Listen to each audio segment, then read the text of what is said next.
Ассалаумағалейкум, құрметті достар, құрметті бірінші болар арнасы көрермендері, бізде кезекті подкаст. Бүгін бокс жайлы сөйлесеміз. Подкастымыз боксқа арналады. Бізде қонақ Мұхит Амантаев. Қош келдіңіз. Тағы да өзіңізді көріп. Жиі қонақ болатын болдық қой. Және Уәлихан Қосанбай, біздің тұрақты спикер. Сізді көргеннен сразу түсінді ғой, бокс туралы болатын жанкүйерлер. Қалыңыз қалай? Шүкір Аллаға, жақсы. Тамаша жаттығу жасап, өздеріңе толық күш қуат энергиямен келейінші деп әдемі жаттығудан келе жатырмын. Тренировкадан тікелей осы жаққа келе жатсыз. Балдарыңыз қалай? Шүкір Аллаға, балалар сол жаттықтырып, одан кейін өзім жаттығып, 9-дан 11-ге дейін балаларымды жаттықтырдым. Жаттығын оларын бітіріп, сосын 11-ден 12:30-ға дейін ровно 1,5 сағат өзім жаттығу жасап, 10 минутта шайынып, киімімді киіп бастым ол жаққа. Сонда әлі де бабыңызда жүру керексіз өзіңіз. Аллаға шүкір. Өзім ұстаным. Құдай денсаулық беріп, екі аяғымен жүргенше, жасым қаншада болсын, 70-те болсын, 50-де болсын, Алла осы күш қуат беріп тұрғанда пайдаланып қалу керек қой. Мотивация бересіз негізі көп адамға? Енді білмеймін енді. Мотивация деген сөз кезінде біздің уақытта болмады ғой. Мотивация, қазір мотивация. Адам өзіне байланысты ғой. Сіздің уақытыңызда не болды? Мотивацияның орнына. Білмейміз де. Қалай жігерлендіреді? Жігерлі біз аш болдық қой. Мен малшының баласымын, мен қойшының баласымын. Мен жақсы өмір сүргім келді, болды сол-ақ. Мотивация не екенін білмеймін. Мотивацияң қазір Инстаграм пайда болған мотивация деп кетті ғой. Мен атам қойшы болған, әкем таксист болған, анам базарда жұмыс жасаған мысалға. Аллаға шүкір, аштан бір жалаңаш жүрген жоқпыз. Біздің каналдағы видео фон беттегі достарымыздың қолдауымен шығып жатыр. Олардың сілтемесі төмендегі пікірде көрсетілген. Бірақ жақсы өмір сүргім келді, бір кішкене үлкенірек пәтерде деген сияқты. Бір велосипедім болса екен дегенде бір арман болды. Сондай бір мақсат. Мотивацияңыз болды, бірақ ол мотивация екенін түсінбей жүрдіңіз ғой, бірақ. Айталмады. Бұл сонда кішкентай кезде боксқа барғанда әйтеуір мектеп таяқ жеп қалмасын, өзіне тұрып бере алатын болсын деген сияқты оймен жібереді көбісі ата-аналар. Сізге солай барған шығарсыз енді, Таразда өстіңіз.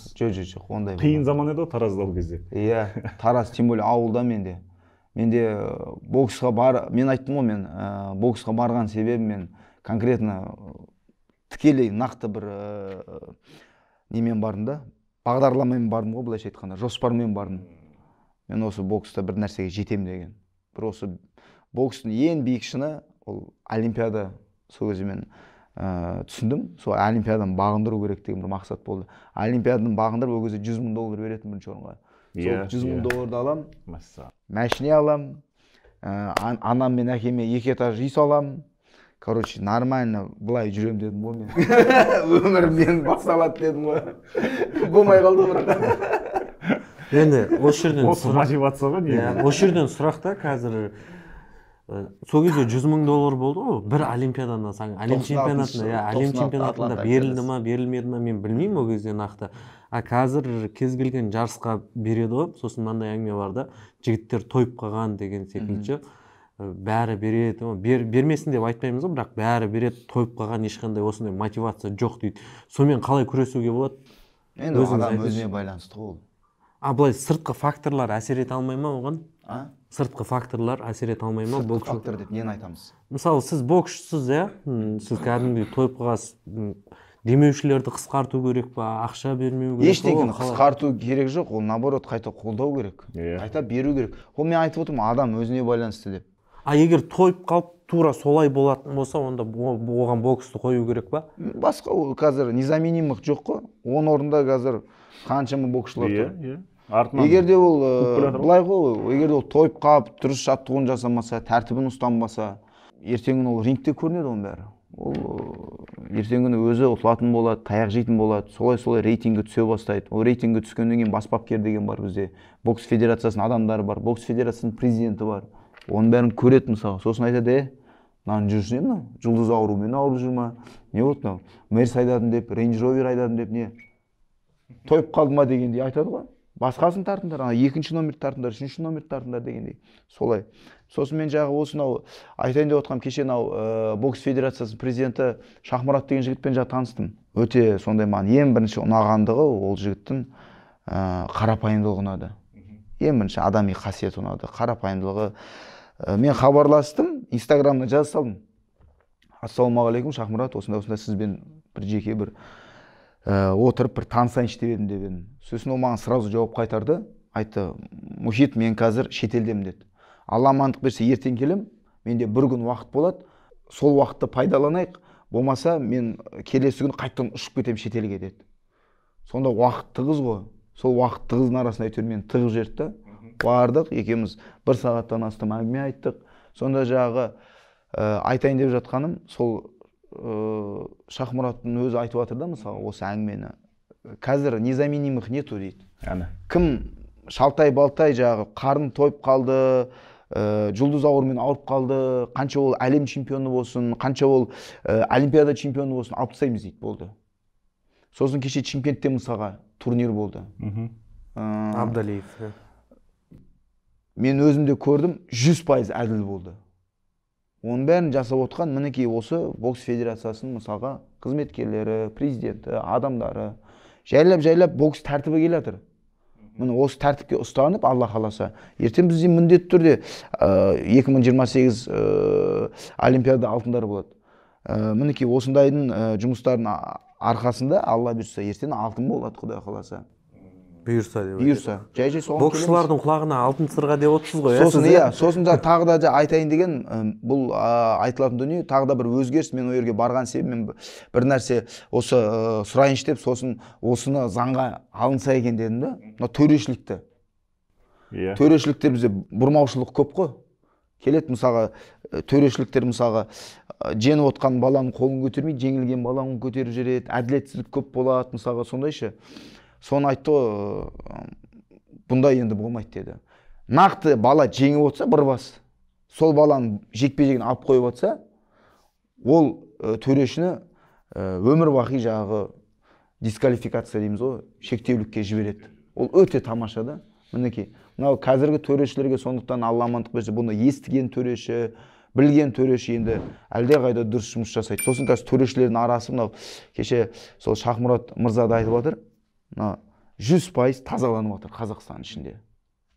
Аллаға шүкір. Нақты жұмыс жасайтын, әділ қарайтын, нағыз мынау қазақтың жігіттері, жеңген жігіттердің қолы көтерілу керек деген, осы алтын болу керек деген жігіттер, төреші жігіттер, соларды мысалға қалдырып, анша-мұнша жағы былайша айтқанда дұрыс көзбен қарамай жүрген төрешілерді шектеп, адал төрешілерді қалдырып жатыр. Төрешілерге байланысты біз алдыңғы сіз келген подкастта да айтқанбыз, кадеттер арасында, кішкене жас балдар арасында турнирлерде де сондай братарды көп болады деп. Кіші кадеттен басталады ғой, бардак. Сіз өзіңіз айтқан едіңіз ғой, соны, кішкентай баланы енді сындырып тастайды ғой деймін да енді. Әрине сындырып тастайды. Көтермей қойса, жеңіп қойса. Өткенде турнир болды Астанада.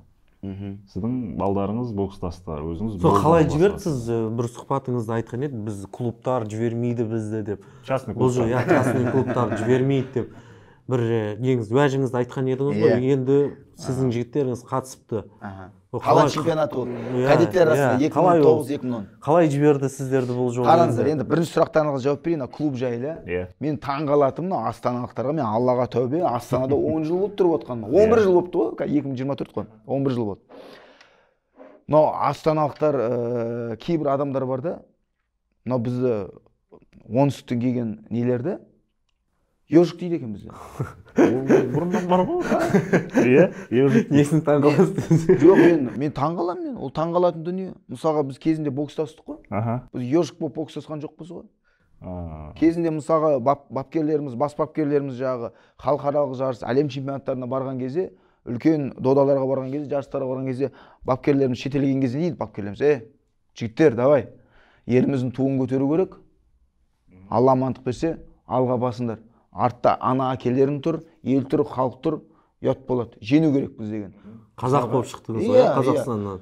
Сол мына жаққа келесінде қазақтың ішінде бөлінген бір түрлі екен. Бізде мысалға Таразда ұйғыр, дуңған, татар, өзбек, орыс, чешен, ингуш бәрі бар. Бірақ никогда ешқашан бөлінген емес. Сен ұйғыр едің, сен дуңған едің деп никогда бөлінбегенбіз біз. Бәрі бір қазақтың баласындай қазақша сөйлеп, бәрі сайрап жүреді мысалғыш. Мына жаққа келіп, мына жақта бөлініп, қазақтар еще бокс саласының ішінде жүрген адамдар өздері бөледі ғой. ары қарай руруға кетеді ғой. Руруға, о руруын қоя берші оны. Руруға бізде де ол анаяқта оңтүстікте бөлінеді. Бірақ сен Ежик едің, сен оңтүстіктік едің, сен Тараздық едің деген бір түрлі екен ол. Мен кез келгеніне айтамын. Қысым көрсетті ма сонда? Жоқ, қысым ешкім көрсетпейді ол. Көрсететін қазір ондай заман емес қой. Бұл жерде мен айтайын деп отқаным, сонысы жаман да, солай артқа қарай тартады. Сол неменеге бөледі деймін да? Мен жаңа айтайын деп отқаным, мына клуб мысалға. Бізде мынау қазір қала чемпионаты өтті.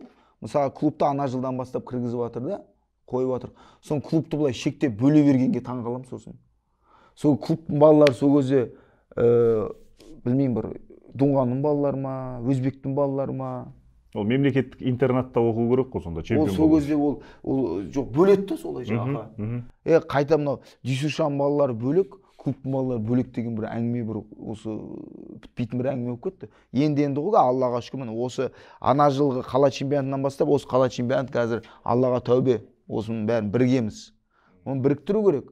Мысалға Дюсушада қала чемпионатында, менің білуімше, Дюсушада қала чемпионатын жасаған кезде, мысалға 50-60 ары кетсе участник болатын боксшылар. Конкуренция жоқ. Конкуренция жоқ. 50-60 боксшы. Неше салмақ дәрежесінде? 7-8. Сол 11, 12, 13, 14 салмақ дәрежесі болса, младший кадет, кадет сол жастар деген сияқты. Барат, Занальный Қазақстанына барады, чемпионат Қазақстанына барады. Медаль жоқ, жаңағы призер жоқ дегендей. Ал қазір Аллаға шүкір, мысалы кеше чемпионат город болды. 250-ден астам участник болды. Енді 5 есе көп мысалға. Конкуренцияда мысалға. Қанша мына жақтың клубтары, Дюсуша бәрі. Сол сияқты бөлудің қажеті жоқ. Сонысына бәріне жаңағы айтарым. Мынау мен Астанада 11 жыл болды тұрып атқаным. Таң қаламын астаналықтардың кейбір бапкерлеріне өйстіп бөлетініне. Мына бізде мысалы оңтүстікте ондай жоқ. Батыстан шығысқа дейін, оңтүстіктен солтүстікке дейін Құдайға шүкір қазақтың жері бұл. Сондықтан бөлінудің қажеті жоқ деп айтқым келеді. Қала чемпионаты кеше Аллаға тәубе өте жақсы өтті. Мен өз балам 4 балама қойдым, 3-4 балам қойдым. Төбелесетін жағы, результат көрсетім. Бір балам жақсы болды, Ален деген балам, 44 килограмда. Өте сол балам жақсы болды. Қолы бірінші бойда сынып кетті. Бірінші бойда сынып кетті да, полуфиналға дейін 4 бой жекпе-жек өткізді. Бір қолмен аға. Былайша айтқанда бір қолмен 4 жекпе-жек, 4 күн төбелесті ғой. Кәдімгідей оң қолына екі опырылып кетті кәдімгідей. Сол балам чемпион болу керек еді, бірақ полуфиналда енді тағы да бір бас жоғары ұту керек еді. Ұтты негізі. Ұтылмады деп айтпаймын мен, ұтылмады. Ұтты. Бірақ уверенно тағы да бір бас ұру керек еді, сол кезде вообще әңгіме болмайтын еді деп ойлаймын да. Бірақ қарсыласының қолын көтерді. Қарсыласы да мықты болып тұр ғой енді. Қарсыласы да жақсы, Аллаға шүкір. Жаман деп айта алмаймын енді. Ол да жұлқынып тұр. Сонымен жағы енді Занальный чемпионат Қазақстанға кетті балалар. Сол жақта бокс жасап жатыр. Результат көреміз енді қазір қалай болатын. Астана қаласынан біраз жігіттер кетті ғой. Балалар бүкіл салмақ кетті ғой. Бірінші, екінші орын алғандар. Сіз енді былай кішкентайынан тәрбиелеп әкеліп жатсыз ғой балаларды. Олар енді ертең бір 20-ға келеді. Ересектер арасына шығу керек. Солармен до конца соңына шейін кетесіз ба? Құдай қаласа, Алла деп соғып берсе, бәрі жақсы болып, депутат болып кетпесек, министр болып кетпесек. Барамыз. Бәрі жазады. Ол кезде сізді шеттетпей ма, клубтан келді деп тағы? Үстінен қарап жүрмін да, тәңеттесе. Бәрі жазады, қоймайды. Мұхит ағай дейді, біреу мәке дейді. Осы рызамыз саған дейді, бірақ бір өтінішіміз бар дейді. Ертең депутат болып кетпеші дейді. Мақұл деп қоямын. Иә, бәрі мүмкін ғой енді. Сіз жаңағы жеке бапкер деген бар деген ғой бізде. Осылай тәрбиелеп алып келе жатсыз ғой енді түбі жеке бапкер ретінде. Енді Олимпиадаға барасыз. Енді арманы, әр бапкердің арманы ғой ол. Сол баланың жағы еңбегі ақталып, сол бірге Олимпиадаға барысып, Олимпиадада бір орын алып, медаль алсақ деген. Енді біз енді әрекетін жасап отырық қой, қыл жатқан жоқпыз. Енді сол әрекетімізге, еңбегімізге қарай, ішкі дүниемізге қарай, адами қасиетімізге қарай Алла тағала енді өзі жолымызды ашар деп ойлаймын. Не былай болады ғой әйтеуір бір жағы. Негізінен жастар арасындағы жаңағы турнирлерді тамашалайсыз ғой енді өзіңіз. балдарды не қылғаннан кейін. Ертең жастар арасында әлем чемпионаты ойнап жатыр. Бүгін басталады. Бүгін басталды, қателеспесем. Қалай енді, кімдерді атап айта аласыз қазір? Жастарда мынау шықты, мынау кезінде кадеттер арасында. Шынымды айтсам, енді кадет жастарға былай қатты не шыны керек, мен вообще қарамаймын ше. Өзіңіздің жұмыс. Өзімнің жұмысым жаңа балаларыма қараймын, болды уақытым жоқ мен ше. Инстаграм, анау мынау жаңа вообще қарамаймын шыны керек. Бұл жерден бір айтарым жаңа енді қазір жаңа өздерің де айтып отырсыңдар. Сабырхан Төрехан дедіңдер ма? Төрехан. Жастар арасында мүлдем ұтылмаған деп айттыңдар. Иә? Алла амандық берсе, Құдай қаласа, осы әлем чемпионатына барып, мүлдем ұтылмай 0-мен осы жастарды жабам деген бір сөз айтты дедіңдер. Алла амандық берсе ниетіне жетсін. Сол енді әлем чемпионы болуға лайықты жігіт. Енді қаншама енді жағы естіп атам бапкерлерден анаяқа жарысқа барады, мыяқа барады, бәрінде жеңіп келіп жатыр деп естіп атам. Алла күш қуат берсін, Алла тіл көзден сақтасын. Құдай қаласа енді әлем чемпионатта енді ояқта да қазір қаншама жігіттер былайша айтқанда қылыштарын қайрап келе жатыр ғой. Бүкіл әлемнен келіп жатыр ғой. 500-ден аса қатысушы бар екен. Сондықтан сәттілік Құдай қаласа. Енді жастарға сенеміз ғой, Құдай қаласа. Жастар өсіп жатыр. Қазіргі мына ересектердің ертеңгі күні резерв осы жастар көтеріп келе жатыр. Сондықтан Алла амандық берсе, Құдай қаласа, көбірек алтын медаль болсын деп айтқым келеді. Сіз осы Мақсат Бақтыбазаровпен сол дәуірде бірге істеген шығарсыз, иә? Танитын шығарсыз? Мақсат деген қандай жігіт? Бақтыбазаров қазір жастар құрамасының бас бапкері. Семейдің жігіті. Әлде ол кісі сіздерден ерте істеді ме? Білмедім. Семейден мен бокстас жүрген кезде Жақсылық Ильяс деген өте мықты боксшы болған, спорт шебері болған, Қазақстан Республикасының ересектер арасында бірнеше дүркін жүлдегері болған, жастар арасында жүлдегер, кадеттер арасында Қазақстан чемпионы болған. Одан кейін Әділбек деген жігіттер болған. Семейден біраз боксшылар болды, мықты боксшылар. Иә. Бірақ жаңа бір сөзіңіз айтып қалдыңыз, жастардан ересекке ауысқаннан кейін бұл мүлде басқа категория. Ол жақта мүлде басқа бокс, иә? Енді үйренеді ғой адаптация. Басында жастардың ересектерге ауысқан кезде біреу бара салып сразу өзін айтқанын қояды, мысалға, айтқанын істетеді. Біреулер болады, мысалға, 1 жыл, 2 жыл, мысалға, жастар арасында мықты болып жүреді, әлем чемпионы болады, бірақ ересектер келеді, чемпионат Қазақстанда ұтылып қалады, тройкаға кіре алмай қалады, біреу тройкаға, мысалға, призер болады. И 1 жыл, 2 жыл кішкене адаптация өте алмай жүреді өз-өзіне. И бір 2 жыл, 2 жыл уақыт өткеннен кейін өзінің күш қуатына сініп, отырып, сезініп ересектерді. Біреудің жастардың көбісі, мысалға, физикалық күш қуаты ерте дамиды, біреукі кеш дамиды, мысалға. Сол кеш дамыған балаларды, сол 1-2 жылдан кейін дамығаннан кейін, олар 1-2 жылдан кейін өздерін көрсете бастайды, уақыт өте. Индивидуально әрқайсысымен жұмыс істеу керек дейсіз ғой? Иә, әрине. Зерттеп, бағып. Қазір енді мынау бокс федерациясы жайлы айтып қалдыңыз ғой. Бізде бас бапкер ауысты олимпиададан кейін, және шетелдік мамандар келіп жатыр. Олар жайлы қалай, пікіріңіз қалай? Бұл өте жақсы дүние, негізі. Енді осы уақытқа дейін болмаған ғой, негізі. Ондай нәрсе. Ондай нәрсе болмаған. Мен өзім ойлаймын да, осындай біздің кезімізде болғанда ғой деймін да, шіркін-ай. Біз бокстас жүрген кезде, мысалға, диетологым бар, анау физподготовкамен, функционалкамен жұмыс жасайтын бапкерлерің болса, қазір не деген рахат деймін да, вообще. Арман жоқ қой қазіргі боксшыларда. Тек қана бокстас. Тек қана бокстас. Мен бізде қалай, мысалға, көп нәрсе тамаққа байланысты. Көп нәрсе. Қазір солай екен ғой, білмеппіз ғой. Сенің шаршамауыңда, сенің мықты болуыңда, физикалық тұрғыда күш қуат болуыңда бәрі тамаққа байланысты. Сондықтан не жеп жатқаныңды өзің әрдайым көріп, бақылап, қай жерде саған күш береді, қай жерде сен массаңды азайтады, әр тамақты біліп жүрсен, ол керемет дүние да. Сондықтан қазіргі балаларға, сол қазіргі құрама командасына келіп жатқан бапкерлер, шетелден келіп жатқан бапкерлер. Ол өте дұрыс. Александр Фока. Өте дұрыс. Сонда жұрттың арасында да пікір бар ғой. Сонда біз осы уақытқа дейін дұрыс тамақтанбаған ба? Вообще. Қазы қарта, палау, шашлык. Сосын мынандай дүние баршы. Сорпа. Жеңіл салмақтағы боксшылар мен ауыр салмақтағы боксшылардың тамағы екі түрлі болу керек па? Порциясы мысалы деген секілді. Екі түрлі еш бәлесі жоқ, просто олар көбірек жейді да. Біз бір адам ауқатын жесек, олар 3 адам ауқатын жейді да. Ауқат деп зор айттыңыз. Сол ғой. Енді қазір білмеймін енді. Мен бокста жүрген кезде біздің уақытта құрама сатында тамақтанатынымыз солай етін. Кәдімгі не әкеледі, соны жейсің да. Бұл жерде капризничать етіп, это хочу, то не хочу деген әңгіме жоқ. Өзің ашсың, келеді, сорпаны жейсің, палауды жейсің, сонымен рингқа шығасың, болды ғой. Ондай жоқ, диетолог, мынау әңгіме жоқ. Ондай мүлдем болмаған. Психологты көрмей кеткен шығарсыздар. Психолог, өтірік айтпайын, 2000 сол Пекин Олимпиадасынан кейін келді деймін психолог. 2009-дарда. 2009-дарда келді, и то психолог келеді. Бір бәлені айтып отырады, аха деп, ешкім тыңдамаймыз да ол кезде. Бір әйел кісі ма, бір еркек кісі ма, әйтеуір келген, әйтеуір массаж есімсіз болатын, әйтеуір Аллаға шүкір. Енді қазір дамыған заман ғой енді, қаншама демеген. Головкиннің несі келді, подготовкасына жауап беретін ағайынды камачолар келді құрамаға. Қазіргі нелермен жұмыс істеп жатыр, ересектер қазір ертең Азия чемпионатын дайындап жатыр ғой.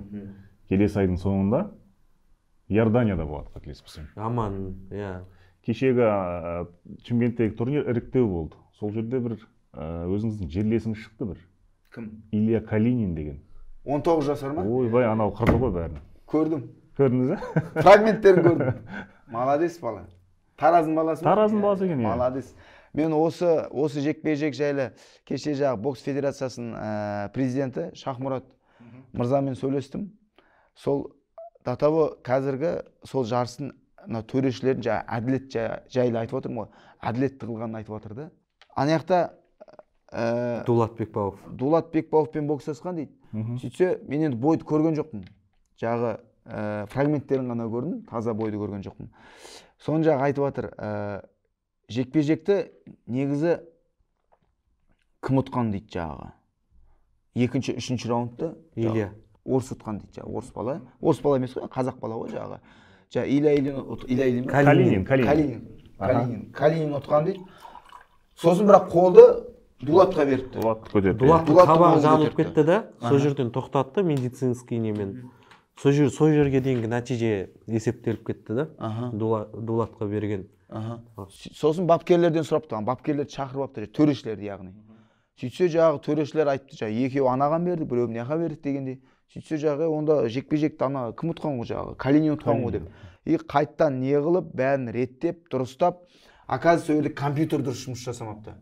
Ана басқан кезде жағы қызылға кетіп қалған ба, көкке кетіп қалған ба, сондай болғанда преимущество. Бұлар жағы көпшілік дауыспен жағы Калинин ұтқан жағы бәрі айтып, түсіндірген төрешілер. Біраз уақыт өткеннен кейін жағы қайттан жекпе-жекті жағы Калинин жігітке берді. Бүкіл хал жағы әділеттікті естіп, қуанып, қол шапалақтапты. Ол дұрыс та, осындай болу керек. Негіз болған ба? Бұған дейін осындай перерешение болған ба? Перерешение ма? Сіз көрдіңіз ба дегенім ғой. Сіз өзіңіз куәгер болғансыз ба? Мен өзім ба? Өзім куәгер Ломаченко десеңізші. Болғам енді. Ломаченко ол неде чемпионат мирадан бразилиспен ойнаған кезде бразилисті ит қып сабады ғой, ұрды ғой. Алтта бразилистің қолын көтеріп жүреді. Бразилис па? Бразилис болады. Бакуде, ертесіне айтып, сөйтіп ертесін алады да Ломаченкоға береді. Сындырып тастайды ғой, морально, физически, психологически 3 раунд бойы жаман сабап ұрады ғой. Ана құлайды, екінші шаршайды. Әбден раунд сайын темпті көтереді, бірақ алады да жеңісті победаны анаған беріп жібереді. Вот сондай. Енді Қазақстан ішінде жайлы айтатын болсақ, енді болды ғой ондайларда, перерешение болды ғой. Сондықтан вообще негізі перерешениеға апармайтында енді 100% бәрі әділетті болмайды ғой, енді қаншама деген, бірақ 100% болмаса да, бірақ 99% дұрыс болу керек деп ойлаймын. Сонда біздің боксшылар өседі. Біз кіші кадеттерден бастап өлтіріп тастаймыз ғой. Кіші кадет бізде болады, чемпионат Қазақстан. Осы оққа дейін болғанды айтып жатырмын да. Кіші кадет болады. Қала чемпионатынан бастайын. Қала чемпионатында жағы бөлуден бастайды ғой жағы. Клуб дейді, Дюсуша дейді. Сен южанин, ежиксің дейді, солай бөле бастайды. Астана чемпионатынан бастап төреші жағы таңдай бастайды. Бас төреші кім болады? Ол төреші жағы, ол жағы кішігірім жағы құдай ол. Ананы неғымаймыз, ананы бүйтпейміз. соны айтқан бәрі алдында жүгіріп жүреді. Төрешісің ба, өзің ісіңмен айналыс, жұмысымен. Бапкерлікпен айналыс. Ол төрешінің қай жақтан екені маңызды ғой содан кейін. Ол сол жақтан болса, өзінің жерлестері жақындайды дейсіз ғой. Дүйсуша бар, басқа бар жағы, кімге как угодно, как удобно, сояқтың қойып қояды да. Осы уақытқа дейін сондай болған енді. Мен былай айтып жатырмын да, шындықты айтып жатырмын. Сөйтеді да, ол алады да, ана мынау дейді. Сонымен өзіне ұнаған боксшыларды ананың қолын көтереді, мынаның қолын көтереді, сөйтеді чемпионат Қазақстанға барады. Чемпионат Қазақстан енді бас төрешісі. Енді чемпионат Қазақстан, чемпионат енді гордтан өттік қой, мына төрешіден бір өттік. Өпсіп деп бір өттік айтыр, оны айтыр, көке, ағай, жаным, күнім деп оны бір өттік. Біраз уақыт өтті, дайындаламыз, чемпионат Қазақстан аман есен өттік. Чемпионат Қазақстанға барғаннан кейін, чемпионат Қазақстан бас төрешін сұраймыз ғой. 3 апта, 1 айдаға чемпионат Қазақстан бастады, 1 ай бұрын звондаймыз. Мен Шымкентке звондаймын, Қызылордаға звондаймын, бас төреші кім болады? Алдын ала шапан дайындаймыз. Шапан дайындаймыз жағы 5-10 мың теңгеден жинаймыз жағы, банясына апарайық, шай пайын берейік жағы, күтейік ойбай. Рингте бокстасқан бір бөлек, аяқта төрешімен бокстасып, омен күресеміз ғой тәнттесен. Содан кейін бокс құрайды да. Осы уақытқа дейін болған дүние деп жатырмын да. Қазір Аллаға шүкір міне қазір бәрін қолға алып жатыр. Перевешение жағы Калинин деген жігіт шынымен мықты екен да ол. Ол финалға дейін жетіп барды одан кейін. Финалда жеңіліп қалды енді. Бірақ енді 19 жастағы бала. Енді сол жерде жаңағы неғып жіберсе, ол да сынып кетуі мүмкін ғой енді бұндай боксын көріп. Кеше де мысалға, жаңа мен бұны айтайын деп жатқан, мысалға, кеше бір балам бокстасты. Мықты балам да ол енді. 2013 жылғы 2009-2010 қала чемпионатында бокстасты ғой. Оның алдында Таразға барды. Таразда тоже сәл-сәл сәті түспей жағы енді ояқта жеңді енді, бірақ ояқта да нагло жағы өзбек боксшымен бокстасты, ұрды. Жағы Тамерлан деген балам жайлы айтайын. Ол балама надежда қойып жүрмін да. Өзім жақсы көремін ол балам. Дисциплинированный, нағыз ана. Отыр десем отырады, тұр десем тұрады да мысалға. Бірінші бой өзбекпен шықты. Мықты бала. Таразда үлкен халықаралық турнир болды 2009-2010 арасында. Өзбектің баласы да мықты екен, өзбектер бір емес 2 команда алып келген. Бірінші күні өзбектің баласымен бокстасып қойды. 3 раунд бой ұрды. Артынан қуып жүріп ұрды да. Жағы бітті. Алады да өзбектің қолын көтереді жағы. Өзбек боксшының қолын көтереді. Ол да енді жас бала ғой, кішкентай балалар ғой енді. Мен де жағы жүрегім ауырып жатыр да енді жағы қолын көтерген кезде жеңілген бала жылайды ғой. Жағы менің балам қолын көтермей, ананың қолын көтермеді, мен рингтің ішіне кіріп кеттім жағы. Рингтің ішіне кіріп кеттім да айттым жағы. Жарысты ұйымдастырып жатқан өзіміздің жағы жігіт, Тараздағы кезінде өзі мықты боксшы болған, тоже Азия чемпионы болған. Сол жігітке айттым жағы, бауырым дедім. Ашуланып кеткем да. Айттым, мынау мен жеңісті қазір мен балама бермей, мен рингке шықпаймын дедім. Рингтен шықшы дейді, мына жақта сөйлесейік дейді. Олардың темасы сол да, рингтен шығып кеттім ба, жарыс ары қарай өте береді да, болды, ұмытып кетті уже. Уже болды, саған бермейді. Мен айттым, жоқ дедім, мен шықпаймын дедім. Пока мен балама жеңісті бермегенше, мен шықпаймын дедім. Жарты сағат рингтің ішінде шығып тұрып алдым да, хайвай көтердім. Айттым, кім қарсы шығады? Дипломат ретінде сөйлесейік, былай сөйлесейік дедім. Бірақ мен рингтен шықпаймын. Жеңісті бүкіл ел халыққа айттым, халық ел отыр. Қазақтың көрермендері дедім. Кім жеңді айтыңдаршы дедім. Мұхит сен балаң жеңді дейді. Естіп жатыр, халық айтып отыр. Балама беріңдер. Бермейді жағы. Жа төрешілерге қараймын. Төрешілерге қарасам, 2 өзбекті отырғызып қойғанда бір қазақты отырғызып қойған ғой. Ана 2 өзбек әрине өзбекке береді. Сөйтсем оларға жағы мен айтам ғой, сендер не көздерің соқырма деймін ғой жағы жігіттерге жағы төреші. Сендер өзбексіңдер ғой, өзбекке беріп отырсыңдар жағы деймін да. Сөйтсем маған айтады, братан біз қазақпыз, Таразда отырамыз дейді да. Сен жуәрмексің, бірақ қаның өзбек қой деймін, сен қаның бұрып отыр ғой аяға деймін.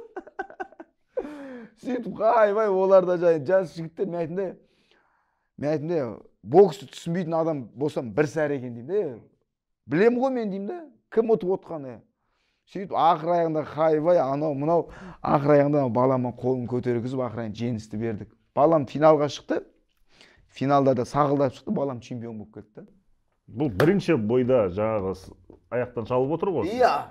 Сонда шықты да балам маған битеді сонда. Мұхит ағай бір жолым болмады ғой дейді. Жылап отыр да. Бұған дейін де сондай бір әділетсіз болған ғой. Болған. Мен сол ана баламның отырып, мен отырып, қасында отырып, мен жылаймын ғой. Ағай жолым болмады ғой. Мен ана айтындай Тамерлан деймін да, жан машине. Ойлаш, Олимпиадада бойды алып қойып атады деймін да. Әлем чемпионатында бойды алып қойып атады деймін да. Бұл жарыс әшейін қойшы балам, еңсеңді түсірмеші деймін да. Мен де бала кезден сондайдан өткенмін ғой. Сөйтсе жылап отыр да, ағай қанша еңбек еттім ғой ағай дейді да. Таңғы сағат 4-те тұрады, 4-те жүгіртемін 20 километр. Күніге бокстасады, еңбек етеді да, мысалға жаманда осышы. Барасында, жарысқа барасында, төрешілер үстіп сындырады да, қалай сосын шығарасың ертең? Конечно, біз Олимпиада ұтыламыз ертең. Не бір мықты балалар. Вот осыдан мен жағы айтайын деп отқам, Олжас былай ғой, Олжас. Төрешілердің құлағына алтын сырға. Олар баламен еңбегі түсінбейді олар. Алтын сырға түсіп қалған олар, түсінбейді олар.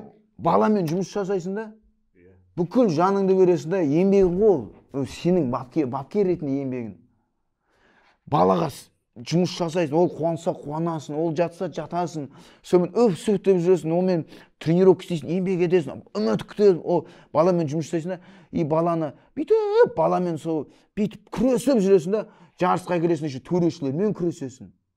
Еще ол жарысқа шығасың, жарысқа шыққан әр бокстас бүйтіп, ол нервті ол, оған не істейсің, қанша күшің кетеді да, қанша мысалға да, соның бәріне мысалға төрешіме айналайын жаным әшейін. Әділ бош, бөлмеш, біз ежик, южан деп бөлмеш, клуб деп бөлмеш, бәріміз бір қазақтың баласымыз. По факту жеңілсеңіздер, бірақ мойындайсыздар. Менің балам жеңіліп тұрып, мен балам қолын көтерсе, мен барамды айтам төрешіге айналайын. Мен балам жеңілді, анаған бер деймін. Ұтылған баланың қолын көтермек қойш, бірақ жеңген баланы жеңді ма, бер. Отылды ма, отылды, болды. Осылай болу керек. Солда жүректі ауыртатын есетінші жігіттер сол ғой. Содан кейін біз шырылдайтынымыз, әрдайым жаманатты болып жүреді соның үстіне. Сосын жаманатты боламыз. Сосын төрешілер келеді, тренерлер келеді, бүйтеді сосын жағы. Мұхитпа жақындатпаңдар. Мұхитты жақындатпа, былай тұрсын. Бала ертең кетеді, бала үшін нервіңді төтпе, бала ертең-ақ кетіп қалады. Ертең қалатын біз араласамыз. Бір жегжат болып отырып қой, бір-біріміз үйімізге шай ішіп. Сол да расында. Жол кішкентай бала әлі қалыптаспаған адам ғой ол әлі. Ол енді сынып кетеді. Әшейін ғой енді бір әділет сынып кетеді. Ал мына Астанада қалай баға бересіз өзіңіз? Турнир өтті. Осы қала чемпионаты ана жылғы кіші кадеттер арасында қала чемпионаты. Осы жылғы 2009-2010 үлкен кадеттер арасында қала чемпионаты жақсы өтті. Аллаға шүкір. Төрешілердің бәрі сырттан алып келінді. Қазақ еліміздің супервайзер деген бүкіл төрешілердің үстінен қарайтын, дұрыс айтатын ғой, дұрыс айтты ғой деймін, супервайзер деп атайды, кажется. Димаш деген өзіміздің бауырымыз бар. Сол келді, онымен де таныстым. Ол келіп өзі бәрін қадағалады. Оны ана Қызылордадан шақырттық мысалға. Оның бәрін, осыны жасайық, осыны істейік, бәрін әділ болсын деп жүрген, ол Мирас деген бір бауырымыз бар. Қарабатырда бапкер болып жұмыс жасайды өзі. Боксшы ғой, өзі кезінде боксшы болған, қазір бапкер. Сол жігіт мінекей ат салысып, бүйтейік, сөйтейік, ана яқтың бапкерін, не яқтың бапкерін шақырып, ортадан жағы ақша шығарайық, жағы төрешілердің жол кіресі бар, қонақ үйі бар, тамағы бар, төлейік соны деп, бәрін басын қосып, төрешілерді сырттан әкелдіріп, қала чемпионатын әділ қылып, осы жолғы қала чемпионатын жақсы, өте жақсы деңгейде өткізді. Бәрі таза өтті. Дұрыс. Осындай Мирас секілді жігіттер кішкене еті тірі жігіттер жұмыс жасаса, которым не все равно. Бәріміздің басымызды қосып, бүйтіп жасайық, істейік деп істесек, міне Аллаға шүкір береке болады. Төбеде отқан Қазақстан Республикасының бокс федерациясының президенті, мысалы Шахмұрат деген жағы мырза, ол да кеше бар танысқан кезде мынаны жасап атырық, бүйтіп атырық дейді да. Мысалға ол бүкіл қазақ еліндегі боксты мысалға басқарып жүре алмайды ғой. Ол да мысалға осыны айтқан кезде осы біз сияқты адамдар соны қол үшін мысалға ұзартып, біз де көмек беру керекпіз да. Мына жақты жақсартып, мына жақты айтып, мына жақта қайда кемшілік болып қалды, ана жаққа жеткізіп, мына жақта дұрыс болмай жатыр екен дегендей айту керекпіз. Ол кісі жағы бәрін тапсырманы береді. Мысалы анаяқтан жағы өздерің айтып жатсыңдар, шетелден шақырып жатыр, анау бапкерлерді шақырып жатыр, физикадан қарайтын, функционалдықтан қарайтын, тамақты дұрыс тамақтанатын жағы бапкерлерді қарап жатыр, шақырып жатыр да. Ол істеп жатыр бәрін. Бірақ мынаяқтағы бапкерлер егерде соны дұрыс істемесе, солардың айтқан дұрыс жасатпаса, мынаяқта төрешілер қалай болса солай жағы дұрыс төрешілік жасамаса, ол кісінің бүкіл жасап жатқан ресурстары, жасап жатқан іс-тірлігімен далаға кетеді да. Сондықтан бәріміз айтты ма, істеу керекпіз. Бәріміз қолдау керекпіз. Сонда береке болады, Алла қаласа. Сонда чемпиондар шығады. Сонда 2028 жыл Алла қаласа міндетті түрде бір емес 2-3 алтын болады. Өзбектердің қай жерімізге мысалға аш олар 5 алтын алды. Мен айтқам, сол олимпиада басталып бокс өткен кезде айтқам, өзбектер кем демегенде 3 алтын алады деп. Менен айтқаннан асып түсті, 5 алтын алды. 5 алтын. Міне, сондың ненің арқасы? Бір-бірінің ауызбіршілігінің арқасы. Ака деп бір-біріне сыйлап, құрметтеп өріп қалады. Үлкен десе, ака деп өріп қалады мысалға. Иә. Бізде ондай жоқ. Қаяқтың ака? Бір-біріңді көре алмай, сен ежиксің, сен южанысың, сен клубтың баласы, сен анау дисушан баласы, бір-біріңді итеріп, шектеп, аяғынан тартып отырады. Не өздері жасай алмайды, не біз жасап алсақ, жасап жатқан адамдарды артқа қарай тартады. Міне осының бәрін құрту керек. Болды, өтті уже. Жаңа Қазақстан деп отыр ғой, Құдайға шүкір. Жаңа Қазақстан ба? Жаңа адамдар, жастар жасасын, істесін. Қазір жастарға мен сенем, Аллаға шүкір. Өзім секілді, бізде уже жас емеспіз уже. 1-2 жылда 40-қа да келеміз уже. Сондықтан жасау керекпіз. Міне, өзім сияқты жігіттерге беру керек. Мүмкіншілік беру керек. Кеше ана Қазақстан Республикасының бокс федерациясының президенті 90 жылы мысалы Шахмұрат деген мырза. Беру керек сондай жігіттерге. Істесін жастар. Көз ашық, әлем көрген, ел көрген, жер көрген азаматтарға берсін. 70-те, 60-та, 50-де отырып алады бәрі. Битіп әлі. Басқа федерацияларда. Ойлар ана бұрынғы ой ана 80-90 жылдарға ой Советский Союз ане бәрі сондай понятие, сталинский андай режим болып қалған бәрі. Беру керек жастарға. Істесін. Сонда өсеміз, сонда ел боламыз. Сонда чемпиондар көп болады, Құдай қаласа. Иә. Сосын тағы бір өте бір маңызды шешім болды осы бокста. Біз World Boxingға өттік қой. Естіген шығарсыз? Естідім. Мынау қазір мен соны түсінбедім, соны не ол? IBAдан ауысып, World Boxingға ауысып жатыр. Оның айырмашылығы не? Қысқаша түсіндіріп өтейін ба десе, IBA бұрыннан келе жатқан IBA ғой, бұрынғы. Оның лицензиясын алып қойды қазір. О жерде олимпиадаға, егер мына ұйымда болсаңыз, олимпиадаға қатыса алмайсыз. World Boxingке қазір мүмкіндік беріп отыр. World Boxingта болу керексіз ғой олимпиадаға бару үшін. Енді дұрыс қой, енді біз ауыссақ бізге олимпиада керек қой. Ол дұрыс. Бірақ бұл жақта финансовый жағынан да бір не бар деп естідім мен. Иә. Айбада Умар Климов қой. Ақша көп ол жақта. Ол ақша шашып жатыр ол. Әлем чемпионы болған жігітке $500,000 деді ма осы жылы? Шамамен. Өткенде 200 берді ғой, Ташкентте 200 берді. Енді осы жыл 500,000 береді. Ол енді ол қалсын деп жатыр да осы жақта. Қалсын деп жатыр. 500,000 берем деп жатыр. Мысалға олимпиада чемпионы болсаң қанша аласың? 250. 250 міне. Яқта әлем чемпионы 500,000 аласың да. Ол ертең миллионға дейін көтереді мысалға. Оның мүмкіндігі бар. Сондықтан енді бұл жерде боксшылар енді шешпейді ғой енді қаншама деген. Бұл жерде бас бапкер шешеді, бокс федерациялары шешеді. Мысалға ұлттық құрамада бірінші номері болып жүрген жігіт ол мен олимпиадаға барғым келмейді, мен айбада қалам деп айта алмайды ғой мысалға. Сол сияқты бас төрешілер, бас бапкерлер жағы бокс федерациясы не шешеді, солай болады. Енді мен де ойлаймын ол дұрыс деп негізі. Бізге олимпиада маңызды ғой. Әрине. Бірақ мына жақта ақша көп. Мына жақта ақша көп. Бірақ аналарда да ақшаны көбейтеміз деп отыр, оларды береміз деп отыр. Егер чемпион болсаң, сыйақысы нормальный болады. Енді бізде олимпиада чемпионы отқан жігіттер жаман қылып отқан жоқ қой, Құдайға шүкір. $250,000 былай тұрсын, былай береді. Оның үйің бар, пәтерің бар, машинең бар, спонсорларың бар, әкімшілігің бар, Құдайым ай, көршілеріңе дейін әкеп беріп жатыр ғой. Грех жалып отырса ғой. Иә, ол да бар, иә. Ең басты результат көрсетіп келу, ары қарай нәтиже, результат. Енді бізге қазірше екі физподготовканы айттық, диетологты айттық қой. Енді бізге кубалық мамандар келеді жақында. Осындай ақпарат, инсайт бар. Ол кубалық мамандар, в общем, Қазақстанды аралайды. Ел елді болғанда енді қалай екенін нақты функцияларын білмейді, бірақ анализ жасайды. таланттарды іздейді. Қай жерден кетіп жатыр, қай жерден не қылып сынып жатыр деген секілді. Қай жерде дұрыс емес, қай жерде методика, может сондайлар шығар. Сондай айтып тұр ғой жаңағы бәрін. Сондай кубалықтар городской чемпионаттан кетіп жатыр бәрі. Ақшалары көп екен, маған берші, өзім ағарылап шығамын. жоқ, бір рет ондай анализ істелмеген дейді да, мысалы бізде даже база данных жоқ қой Қазақстанда. Анализ болғанда бұл жерде былай ғой, анализ осы ғой, несіне анализ керек? Оны міне осындай дұрыстық керек, элементарный астанаң мысалға оны артқа тартып жаңағы айтып отырмын ғой, сен оңтүстіктің адамысың, сен жаңағы ежиксің, басқасын деп бөлінгеннің арқасында, сен клуб ана жағына бөлгеннің арқасында, соның арқасында мінекей осындай былайша айтқанда нәтиже сәл-сәл болмай жатыр. Қала чемпионатының өзінде интрига өте көп. Интрига өте көп. Өте көп. Мынандай жоқ та, мына былай болу керек қой қала чемпионаты. Мен енді мысалға бүкіл елде сондай деп ойлаймын мысалға мен. Қала чемпионатыма мен Олжасты дайындаймын, болды, мен ештеңе басым ауыртпау керек. Олжасты жақсылап дайындаймын, заявканы жазамын, қала чемпионатына келемін, қатысам, ұтылды ма, ұтылды, ұтты ма, ұтты, болды. Нервін трат етпейді. Нервім мен тек қана балаға кету керек та. А бұл жерде қалай?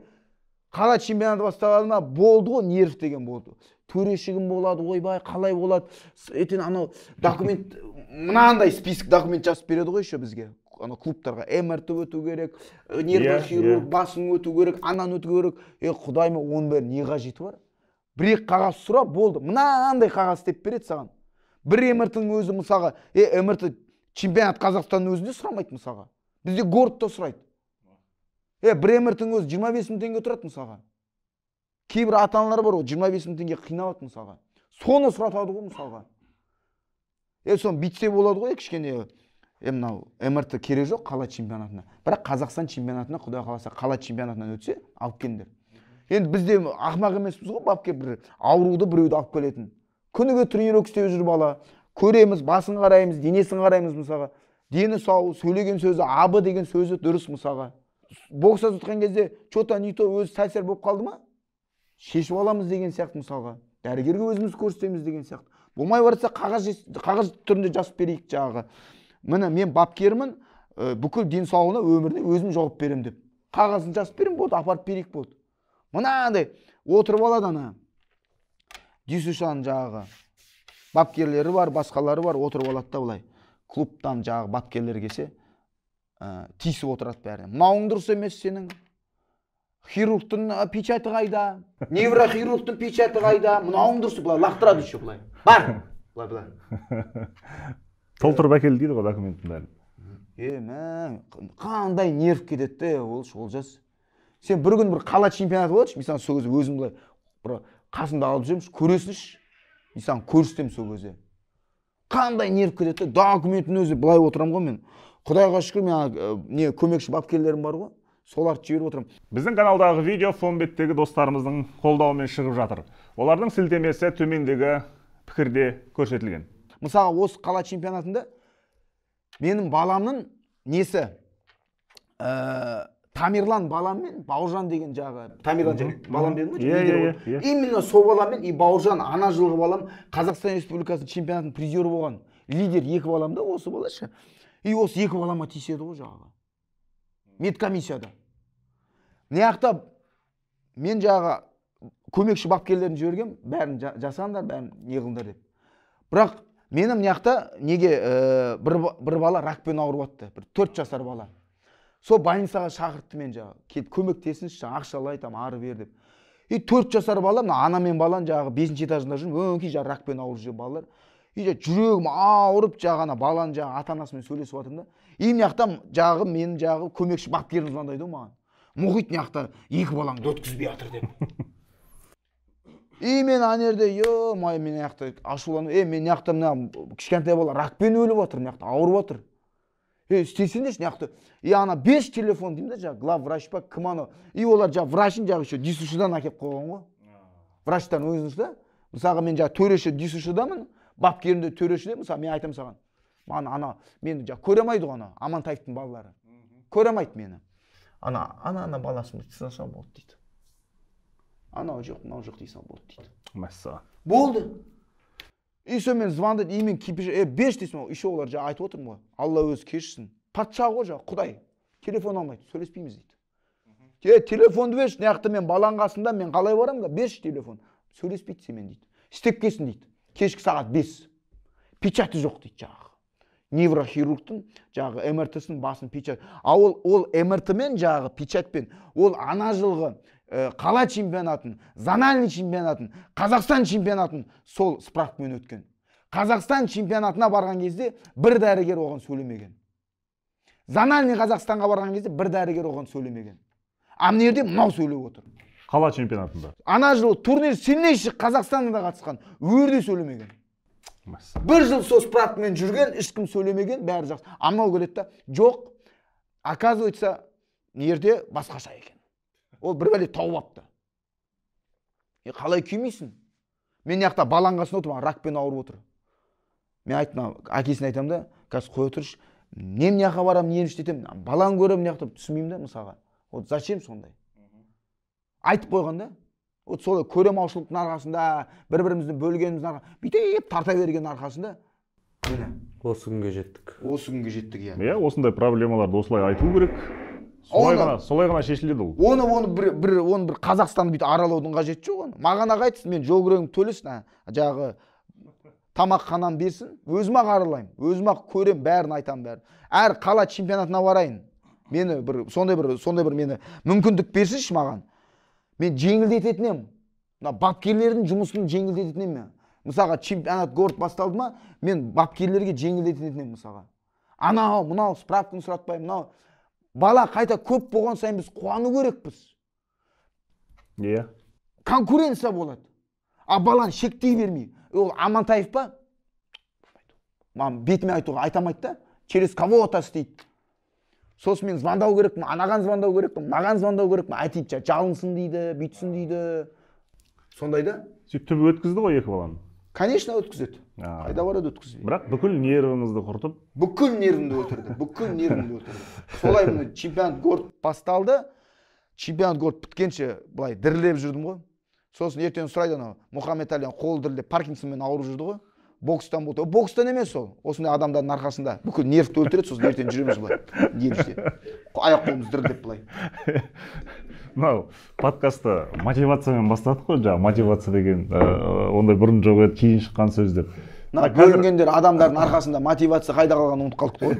Қазір мынау жас жігіттер сізді көреді ғой ертең Будваға барған.